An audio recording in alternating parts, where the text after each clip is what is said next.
Thank you, Mr. Chairman. Attorney General Sessions, thanks for being here.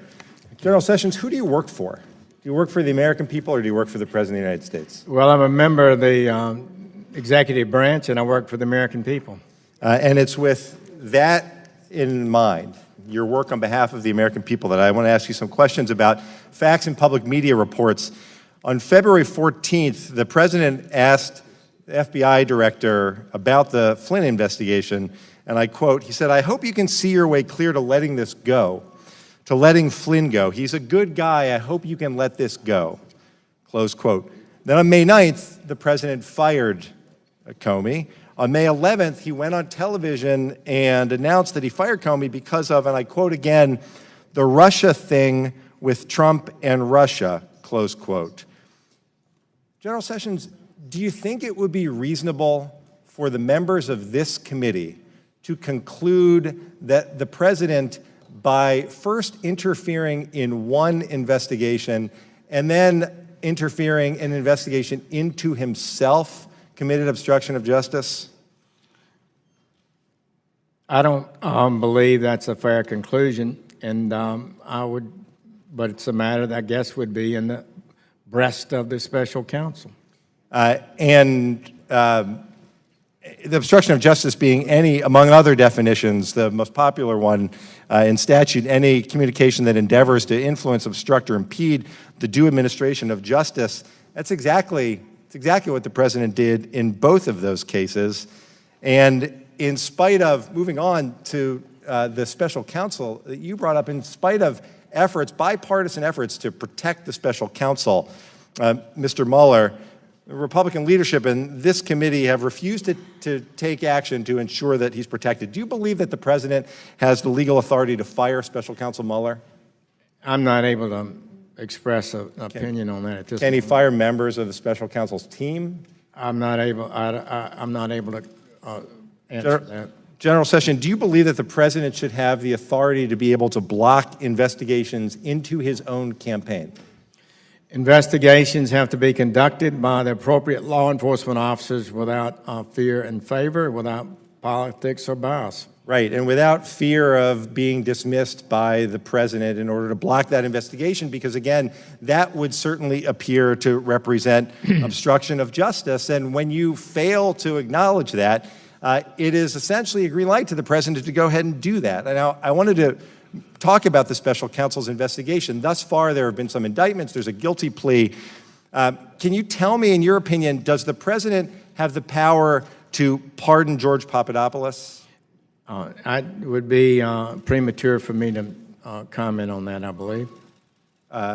Because? The President has power to pardon. There's no doubt about that. Right. Does he have the power to pardon Paul Manafort and Rick Gates ahead of a trial and a conviction? I'm not able to comment on that. I haven't researched that question. I think it's settled, maybe settled law, but I'm not. What do you think the settled law is? I don't know. And does he have the power to pardon Michael Flynn, any other member of the Trump campaign? Let me ask you this. Does the President have the power to pardon his own family members? Could the President today pardon Donald Trump Jr. for, among other things, being in contact with WikiLeaks regarding these emails? Can he make those pardons today, before there's anything further that comes from the special counsel's investigation? I would not be able to answer that at this moment with any authority. General Sessions, you started by telling us that you're the American people's lawyer. Now, you're not recused from giving us answers on these. You're not comfortable giving us answers on these. But here's the problem that we have.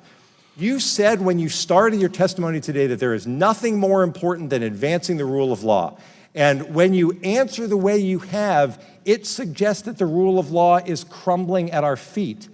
You took an oath to uphold the Constitution. We took an oath to uphold the Constitution. And while members of this committee in the majority may choose to abdicate their responsibility with regard to these very important matters, you cannot. And the interference, what you've told us today in just this exchange, what we should all be concerned about is another Saturday Night Massacre. If you can't tell us that the President shouldn't fire or can fire the special counsel and everyone who works for him. We should be worried if you're telling us that the president may be able to pardon in advance all of those who are being investigated. We should be worried about the pursuit of the rule of law. General Sessions, again, we may in this committee. The time of the gentleman has expired. The Attorney General can respond if he chooses Well, to do so. just briefly, one of the things, if you respect the rule of law, is the Attorney General should not be giving legal opinions from the seat of his britches. So you need to be careful about that, and that's what I'm saying to you today. I do appreciate that, General has Sessions. expired. These are not new issues that I would think Gentleman require you to Texas, give these Mr. opinions Poe. from the rule of your Thank you, britches. Mr. Chairman. I Mr. yield Sessions, back. I'm over here on this side. Mr. Chairman, before I begin, I think I have a solution that could allow the committee to move on to other important national matters like gun control and immigration. Your side clearly wants an investigation of Hillary Clinton, and our side has been begging for months to hold hearings and start an investigation of the Trump administration and campaign's improper ties to Mr. Putin and the Russian government. My solution would save the American taxpayers a lot of grief and a lot of money by eliminating the need for the investigations. I propose we simply go to the president and the former Secretary of State and ask them both to resign. I'll go to Hillary Clinton, you can go to Donald Trump, and we'll say them both to resign. Then we can move on as a nation from an election that just never seems to end. Now, I did Google organizations that Hillary Clinton leads, and it came out 0. So I'm not quite sure what you're going to get her to resign from, because she doesn't appear to be in charge of anything. Last time I checked, she got 3 million more votes than Donald Trump, but she lost the election. So I don't know, why don't we move on and really look at the nation? So, Attorney General, I'd like to ask you, you said earlier today it was a brilliant campaign, referring to the Donald Trump campaign. Is that true? You feel that? It was a remarkable thing that overcame a lot of obstacles. Brilliant campaign. When Now, people couldn't have. in campaigns, candidates make promises during campaigns. You think candidates should fulfill the promises they make during campaigns? People make a lot of promises, and You think they should strive fulfill those to promises? It was a brilliant honor campaign, your remarkable promise. campaign. And as a member of the cabinet of President Trump, do you feel an obligation to fulfill those campaign promises? I mean, when he asked you to come on, did you think you should fulfill the campaign promises? I believe the Attorney General should enforce the law first I and understand foremost. enforce the law, but he said you're helping him on the Muslim ban, on immigration issue. I mean, you think he should fulfill President those makes promises? decisions, and if it's lawful, we Okay, defend good. it. If it's lawful. Okay, I like that if it's lawful. But you said it was a remarkable and brilliant campaign. He said, quote, during the second debate, "If I win, I'm going to instruct my Attorney General," that would be you, because he chose you, "to get a special prosecutor to look into your situation," referring to Hillary Clinton, "because there's never been so many lies, so much deception," end quote. And when Hillary Clinton responded, she said, "because you'd be in jail."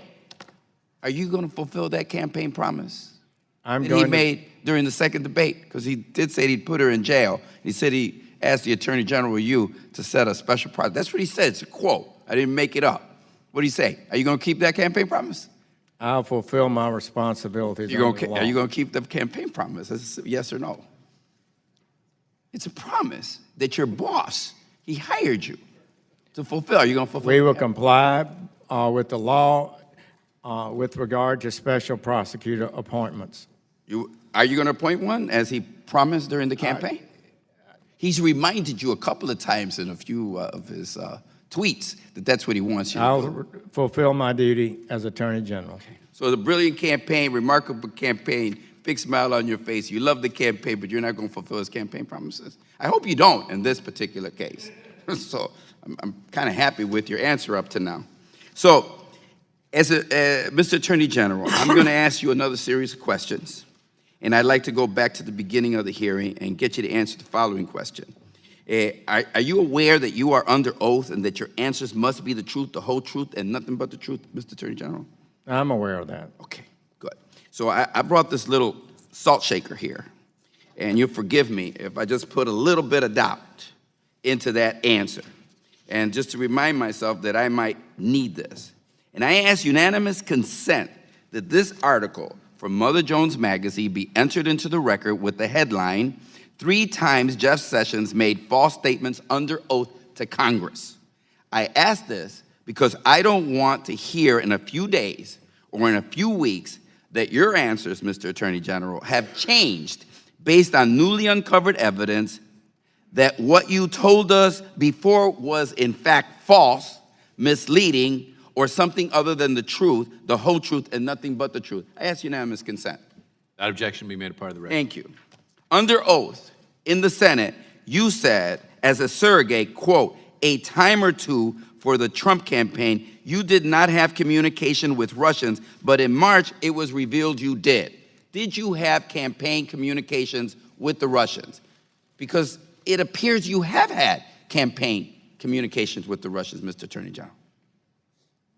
That is, I'd like to respond to that. I thought I had the paper right here. Surely I do. Here it is. Mr. Chairman, take a couple of minutes. The I'd like gentleman to may respond to respond the to question. that. Colleagues, I guess say former colleagues. They left. Senator Franken asked me this question. Okay, CNN has just published a story, and I'm telling you about a news story that's just been published. I'm not expecting you to know whether or not it's true, but CNN just published a story alleging that the intelligence community of the United States of America, the intelligence community provided documents to the president-elect last week that included information that, quote, Russian operatives claim to have compromising personal and financial information about Mr. Trump, close quote.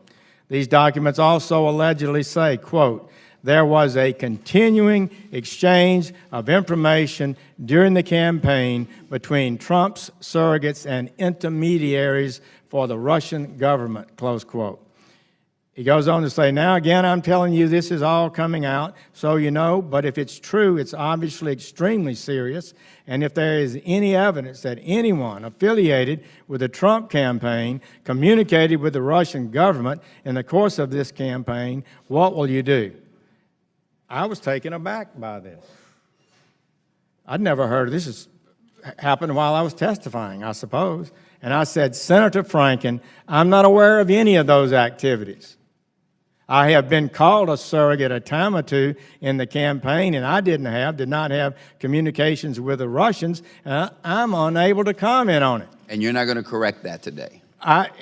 My answer was responsive to his charge about a continuing. But do you want to correct it or clarify it today for us? I'm The time of the gentleman has expired. The Attorney General can answer the question, but then we're moving on. So this is really important. I appreciate the opportunity to share it. So my focus was on responding to the concern that I, as a surrogate, was participating in a continuing series of meetings with intermediaries for the Russian government.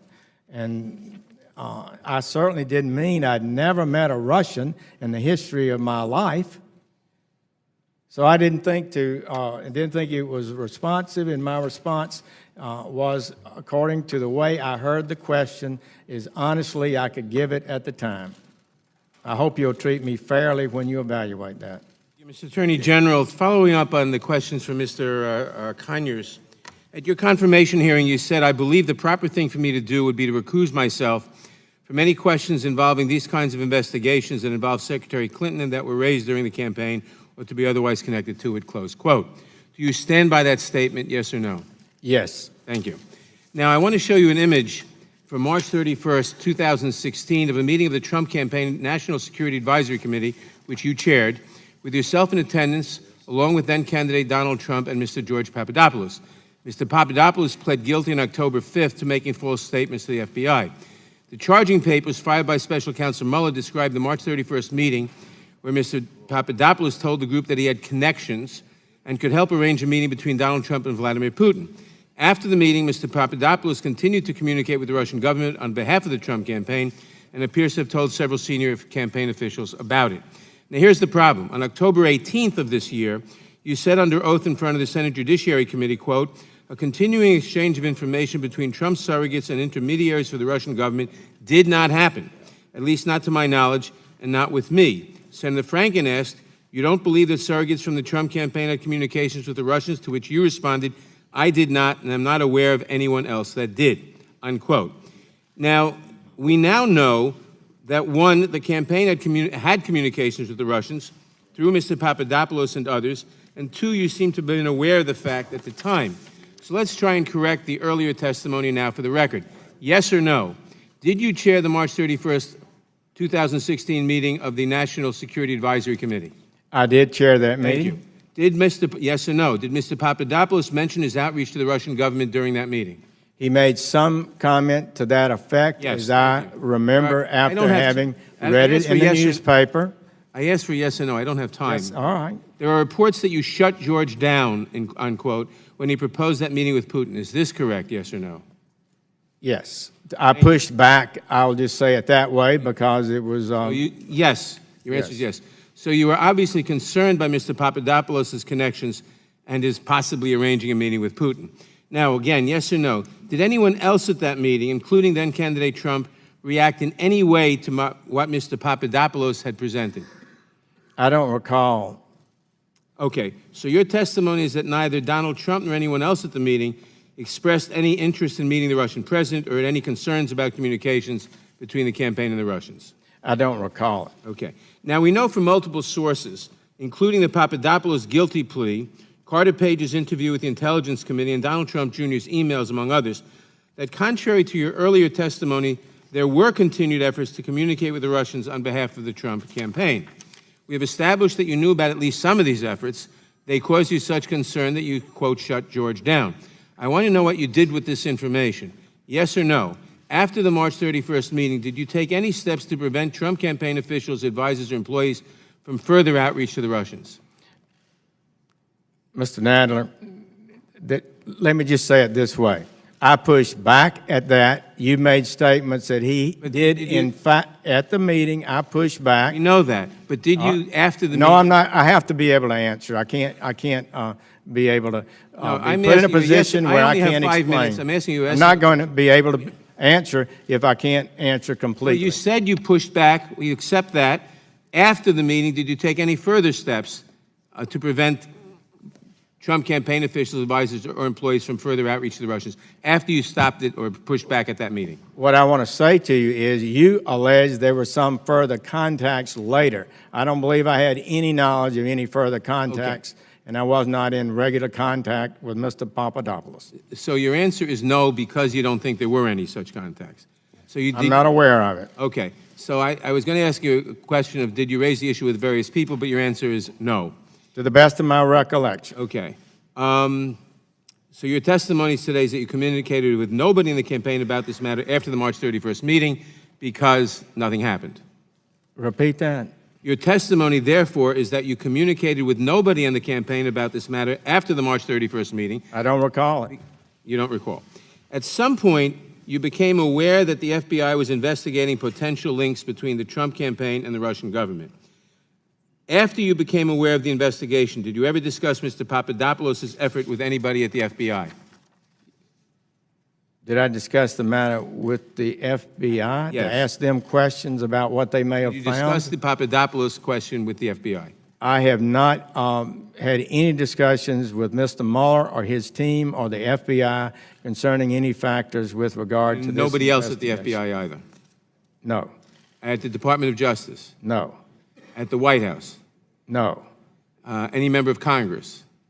Well, I don't know if these conversations may have come up at some time, but not to obtain information. Okay. With regard to your broad question, I don't recall at this moment, sitting here, any such discussions. I have one It's further- important for me to Gentleman say has- that. The time of the gentleman has expired. We've got a lot of people waiting to ask questions. Thank you, sir. Mr. Attorney General, first, I noted you went to the 50th anniversary of the Selma, Alabama March, Selma, Montgomery. I commend you for that, and you were a sponsor of the gold medal for those folks that marched. Having done that, I would like to ask you, what have you done as Attorney General to see to it that African Americans and others who have been discriminated for years in voting have more access to the ballot box? We will absolutely, resolutely defend the right of all Americans to vote, including our African-American brothers and sisters. It cannot But ever be suggested that people are blocked from voting. And we have done a number of things in the Department of Justice. Let me ask you this, Mr. Attorney General. It's a fact, there have been studies to show that voter ID is more discriminatory in its effect on African Americans and Latinos than anything else. Will you stop in defending voter ID law cases? No.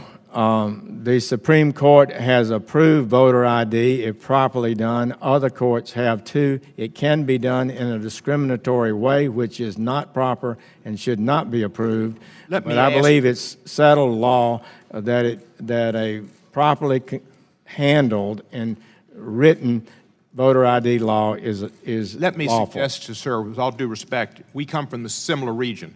I think we have a greater responsibility than anybody else in this country to see to it that African Americans get a chance at the ballot. When they were discriminated against, they were slaves for 200+ years, they were under Jim Crow, they weren't allowed to vote, and they're still being discriminated against. And I would submit to you and ask you to look at voter ID laws, access to the ballot, election day voting, early voting, and other indices that will allow people to vote that have been stopped. Secondly, on marijuana, you said that you are basically doing the same as Holder and Lynch.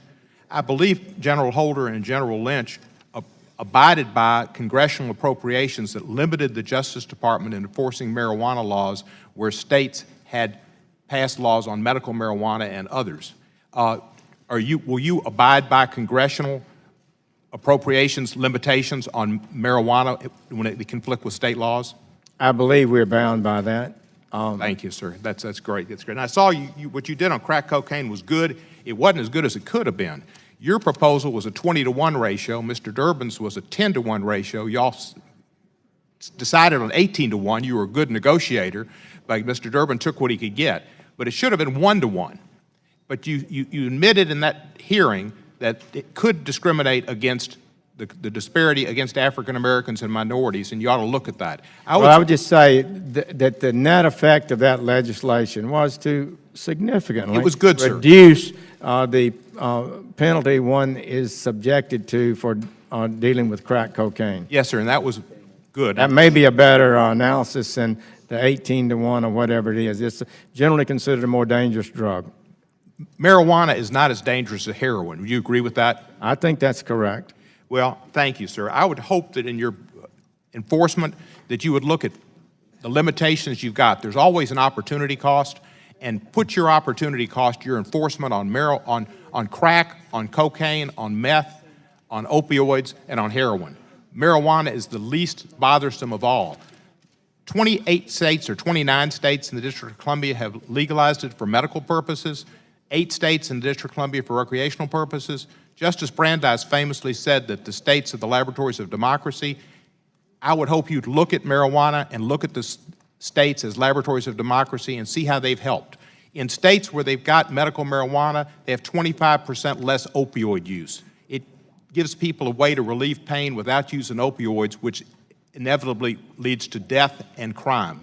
And so I would hope you take a look at that. We will take a look at it, and we'll be looking at some rigorous analysis of the marijuana usage and how it plays out. I'm not as optimistic as you. You'd said one time that good people don't smoke marijuana. Which of these people would you say are not good people? Well, let me explain how that occurred. All right. Can I explain? Quickly. John Kasich a good person? George Pataki, Rick Santorum, Newt Gingrich, Ted Cruz, Jeb Bush, George Bush, Arnold Schwarzenegger, or Judge Clarence Thomas. Which of those are not good people? Let me tell you how that came about, Congressman. So the question was, what do you do about drug use, the epidemic we're seeing in the country, and how you reverse it? Part of that is a cultural thing. I explained how when I became United States Attorney in 1981, and the drugs were being used widely, over a period of years, it became unfashionable, unpopular, and people were seen, and it was seen as such that good people didn't use marijuana. That was the context of that statement. It might have affected Time my of the short-term gentleman memory. has What years expired. were those? Chair recognizes the gentleman. One last Mr. question, Clerk. Alabama or Auburn? The gentleman. War Eagle. Time has expired. Thank you, Mr. Chairman, and I apologize in advance, Mr. Attorney General. I'm going to try to go through some questions quickly. Multiple trustworthy reports revealed last week that the Justice Department may require AT&T to sell CNN, among other assets, as a requirement for the approval of its proposed acquisition of Time Warner. Subsequently, more reports have surfaced that Rupert Murdoch, the chairman of 21st Century Fox and a confidant of President Trump, has twice contacted AT&T in an effort to buy CNN. This is, of course, very disturbing to those of us that are responsible for oversight of these issues. And my first question is, has any White House employee or official, including the president, contacted the Justice Department regarding the AT&T Time Warner transaction or any other transaction? I'm not able to comment on conversations or communications the Department of Justice top people have with top people at the White House. Well, Mr. Chairman, I'd ask the witness be directed to answer the question. Either you're invoking the Fifth Amendment or you're invoking executive privilege. You just can't decline to answer because it's uncomfortable. So I'd ask, Mr. Chairman, that the witness be directed to answer my question. Mr. The witness can answer the question in the fashion that he has determined. Well, reserving my right, Mr. Chairman, then I'll move on. Mr. Sessions, are you not going to answer the question? Whether any White House officials have attempted to interfere or speak to the Justice Department about this transaction? According to longstanding Department of Justice policy, the Department of Justice does not reveal privileged conversations or reclaiming my time then, conversations Mr. between the Sessions. White House I'm going to move on to a and the new Department area. of Justice. The Foreign Agents Registration Act, you're familiar with it? Right. You think it's good policy? I think it's a good law. You enforce it, It correct? has value, yes. In addition to Paul Manafort and Michael Flynn, have any other Trump campaign advisors or senior administration officials lobbied for foreign governments without disclosing it under the Foreign Agent Registrations Act? I'm not able to comment on that. Why not? Repeat the question. Perhaps I misunderstood it.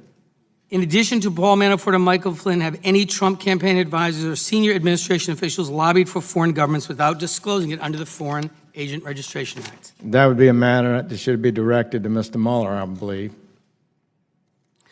Moving to a new question. On October 6th, the Department of Justice, actually you, on the behalf of the Department of Justice, issued a 25-page memo to all federal agencies purporting to provide guidance on religious liberty protections under federal law. In the guidance, you indicate that an exemption or accommodation for religious organizations from anti-discrimination law might be required even where Congress has not expressly exempted religious organizations. You remember that, right? Yes. Okay. Would that mean, under your interpretation, that an employee of FEMA could refuse to provide disaster assistance to an unmarried couple who live together based on the employee's religious belief that men and women should not cohabitate before marriage? I don't Yes or no? believe that it could be interpreted that way. It's just Would- a policy document. We didn't Thank try you. to write Reclaiming it. my time. I really like Well, yes or no you have answers. to answer. This is a yes or no. Would the guidance you provided permit a HUD-funded shelter to refuse to house an unmarried pregnant woman based on the grant recipient's belief that sex outside of marriage is a sin? Yes or no? Every matter, first, I don't think so, number one, under the guidance, but also the guidance does not repeal established laws that are in place, and it was written, that guidance was to clarify the established principles Thank you, of Mr. religious Sessions. I have very limited freedom. time. I appreciate your answer. Well, now thank returning to the Papadopoulos issue. In your October 18th testimony, you purport to have forgotten this conversation about by Mr. Papadopoulos about Russia that you put an end to. You said you weren't being dishonest, you weren't making a false statement, you simply forgot it. You remember that testimony? Something like that, Okay. yes. When did you remember the remarks of Mr. Papadopoulos? When did that memory come back to you?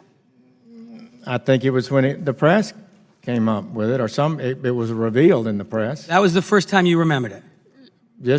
I would recall that my October statements was a broad question. No, I understand. Mr. And Sessions, I that have a it, limited time reclaiming this my event time. occurred You were a over- senior, Mr. Sessions, you were a It was senior over 18 campaign months official before. and a member of the National Security Team. Did you ever exchange any email, text message, or any other communication to or from Mr. Papadopoulos about Russia or any other subject? Repeat the category list of things. Exchange any email, text message, or any communication to or from Mr. Papadopoulos about any subject? I do not believe so. I'm confident. Did any I did not. Did anybody ever forward to you a communication from Mr. Papadopoulos? I don't recall it. Did anybody from the campaign ever communicate with you about Mr. Papadopoulos? I can't say that there were no conversations about him before or after this event. Were you told I about did the push contact? back at him. Time of I the think. gentleman has expired. The witness can answer the question. Chair. I don't have a specific recollection, Mr. Chairman. Mr. Chairman, I'd ask to make a unanimous consent request. I would ask unanimous consent to insert the following materials into the record. A letter from me and Ranking Member Conyers requesting a hearing on the President's interference with antitrust enforcement matters before the Justice Department. A letter from Senators Amy Klobuchar, Dianne Feinstein, and several others to the Justice Department urging it to oppose any attempt by the White House to interfere with antitrust laws, enforcement decisions, particularly for political reasons. A July article in the New York Times reporting that senior White House advisors have discussed using the AT&T-Time Warner merger as a potential point of leverage over CNN, and 9 letters from as far back as February of this year from various members of the Judiciary Committee seeking information on a wide range of subjects addressed to the Attorney General of the United States that have been ignored, that we have received no response from. I ask those. Without objection, the document made part of the record. Thank you, Mr. Chair. Mr. Attorney General, President Trump has called the press the enemy of the people, although I think the founders probably thought that a free press was the people's best friend. As Attorney General, will you commit not to prosecute investigative journalists for maintaining the confidentiality of their professional sources? I will commit to respecting the role of the press and conducting my office in a way that respects that and the rules within the Department of Justice. But nothing specific. We have not had a conflict in my term in office yet with the press, but there's some things that press seems to think they have an absolute right to. They do Gotcha. not have an absolute Thank right you to. much. Does your May 10th, 2017 memorandum instructing federal prosecutors to seek the most serious possible charges for criminal defendants and the longest possible sentences extend to defendants who are charged by special counsel Mueller, like Paul Manafort, Rick Gates, George Papadopoulos, and so on? I would think so. I haven't given that much thought. I would say it does not call for the most maximum sentence. It simply calls for charging the crime, the most serious crime, and With the highest sentence. minimum sentence for that most serious crime. Gotcha. I was confused about one thing that came up in the various questioning about the meetings with Mr. Papadopoulos. At one point, I heard you to say that you told him essentially, no, don't go. You tried to shut it down, the trip. At another point, I thought I heard you to say, don't represent yourself as speaking for the campaign. And I'm just wondering whether you could clarify that. Were you telling him not to go or just not to go and officially speak for the Trump campaign? I have no specific. I remember the pushback. I remember that he suggested an ability to negotiate with Russians or others, and I thought he had no ability or it would not be appropriate for him to do so. And I was pretty clear about that he shouldn't be pretending to represent. And were you equally clear with Mr. Gates at the June meeting? Not to go to Russia and not to represent the campaign? Or Mr. Page, rather. Mr. Page. Mr. Page, yeah. Let me tell you what he says. I don't recall it. He says he was in the dinner, and as he walked out, he's told me, I'm going to Russia, that I made no response whatsoever. He said it looked like he went one ear and out the other, and that he did nothing improper when he went to Russia. So I don't know what he did and have no knowledge of it. He didn't report to me and didn't act for me. And so far as I know, he didn't act for the campaign. Fair enough. You've taken the position that members of Congress have no standing to sue in federal court to challenge President Trump's continuing receipt of foreign government payments at the Trump Hotel, the Trump Tower, the Trump golf courses, and so on. As Attorney General, our leading law enforcement official, what is the appropriate constitutional remedy for a president who collects foreign emoluments without obtaining congressional permission to do so as a matter of law? What is the appropriate remedy? I would have to take a look at that. I'm not prepared to give you an answer. People have Well, you've taken the position that we don't have any standing to raise it in court. So I guess in taking that position that we don't have standing to raise it, what is the appropriate constitutional remedy? This was very serious business for the founders of the country who didn't want the president compromised by foreign government payoffs and by the intervention of foreign government. So what do we do? The Emoluments Clause has not been a subject of a great deal of litigation. The Department of Justice has long-standing rules about standing and raised the defense of standing against Congress, against private parties, against groups, and it's pretty well established law. I'd have to get you information. Would you clarify that for us? Thank you. So as Attorney General, you said you'd be a defender of the voting rights of the people. And America faces a number of voting rights crises today. We've got millions of people who are disenfranchised in Puerto Rico and the other territories. We have 650,000 people right here in Washington, D.C. who have no voting representation in Congress. We've got continuing voter purges and suppression at the state level.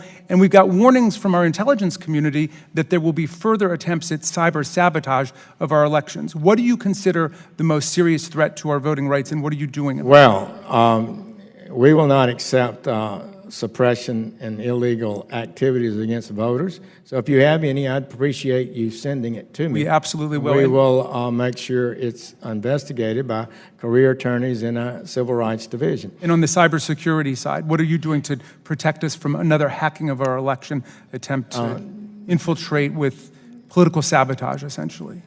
I believe that this is a danger. That I believe investigations have been ongoing and it's being considered.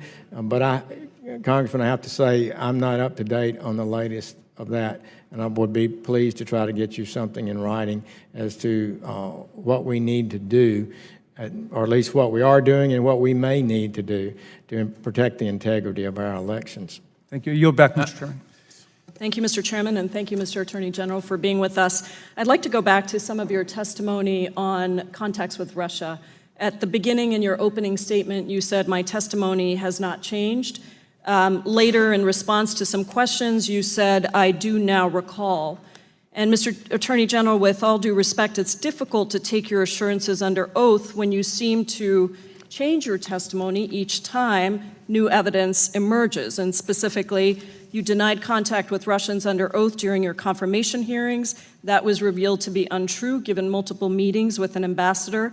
Later, you refined your response to more narrowly focus on discussion of campaign-related matters, but you denied that campaign surrogates communicated with Russian agents. That was revealed to be untrue, given the sworn statement offered by George Papadopoulos. You later again refined your answer, saying that you didn't remember Papadopoulos raising the issue in the March 2016 meeting, but once you remembered the meeting, you then remembered telling Papadopoulos to cease those conversations. You say that you cannot be expected to remember the details of what happened a year ago, but you are in fact a very seasoned prosecutor and a 20-year member of the United States Senate, United States Congress, who is presumably capable of mind and memory. So, Attorney General Sessions, did you as a prosecutor accept a defense of lack of recall? Well, absolutely, people have a lack of recall. Thank you. We're And would you environment that we were operating in was so much happening and meetings occurring. You assume a lot of matters that aren't accurate. Thank you, Mr. suggest Sessions. in the nature of that question, Would you instruct the attorneys who work for you at the Department of Justice to take at face value a defense of "I don't recall"? If a person says they don't recall and has a justified reason for it, I certainly do. And that was not the case in the situation of the police officer that Mr. Jeffries referred to. Let me move on to another matter. On November 11th, President Trump not only trusted the word of Vladimir Putin over the brave men and women who serve in our intelligence community, he proceeded to trash the reputations of its leaders. And I quote here, he said, "Give me a break, they are political hacks." The president went on to say that he believes Vladimir Putin when Putin says he absolutely did not meddle in our elections. Mr. Sessions, do you consider the leaders of our intelligence community, past and present, as political hacks? I would say to you, the president speaks his mind as he chooses. Is that a yes He or- also says he Is that a yes accepts or no? their position. I'm not asking about I'm the not president, giving Mr. a yes or Sessions. no. I've given you my answer. So you have no opinion on whether they're political hacks or not? I'm saying to you, I respect and value our intelligence community. Great, that's good to hear. And when President Trump said that he believes Vladimir Putin when Putin says he absolutely did not meddle in our election, help me refresh my memory. In January of this year, was it the unanimous opinion of our intelligence community that the Russian government did in fact meddle in our election? I believe an opinion was expressed. That was a and yes? I'm not aware of any dissent from that. Okay, and to your knowledge, in the months since, has the intelligence community in any way changed its conclusion? I'm not aware of it. And on October 18th, when testifying before the Senate Judiciary Committee, Senator Sasse asked you if the department had taken adequate action to prevent election meddling in the future. You just said in response to some questions that you do believe this is a danger. Have you requested a review of what laws need to be updated in order to protect our elections from foreign interference? I have not, and would be pleased to work with you to deal with the deficiencies we have. That's great. Congress would have to deal with that, not have to pass the laws. You would want to appoint a special counsel on that issue? Maybe I misunderstood your question. What special counsel? I thought you was asking, should we have laws, new laws, to deal with? Well, I'm asking if you're going to investigate what has happened with the meddling in our elections. Well, that's part of the special prosecutor. Great. It's not. I'm not participating in that. He has Let me move on to responsibility for it. Mr. Miller, because I just have a few seconds here. Considering your prominent role in the Trump campaign, did you work closely with and communicate with Stephen Miller when he worked on the campaign? I worked with him. He'd worked with me previously. Thank you. And did Mr. Miller tell you that he was working on a letter with President Trump which detailed the president's reasons for firing then FBI Director Comey? Mr. Miller is a high government official close to the President of the United States, and I'm not at liberty to reveal the nature of any conversations we may have had. Are you claiming executive privilege? I'm not claiming executive privilege. So I'm I'm not- following the long-established policies of the Department of Justice. The president has not invoked executive privilege, and so I understand you're Time of just the gentlewoman declining has expired. to answer the question. Point of recognizes- parliamentary inquiry, Mr. Chairman. The gentleman will state his parliamentary inquiry. Is there authority in this committee to permit a witness to refuse to answer a question without properly invoking a privilege? And if not, what is the appropriate response from the chairman to enforce the committee's ability to do proper oversight? The chair recognizes that senior officials from both administrations, the current and past, and long-standing before that, have long stated their ability to not answer questions regarding communications at the highest level of our government. Well, Mr. Chairman, if I may be heard, I do not believe there is any such privilege or any right to assert a refusal to answer a question simply because The gentleman it's is uncomfortable. not stating a parliamentary Well, I'm inquiry. asking the chairman The to gentleman rule will so we can suspend. appeal the ruling of the chair. If you're going to prevent us from getting answers to these questions. There is no ruling of the chair. The Well, gentleman then I would is out ask of that the order. witness be directed to answer the gentlelady from Washington's questions. That is not a parliamentary inquiry. The gentlewoman from Georgia, Ms. Handel, is recognized for 5 minutes. Thank you, Mr. Chairman.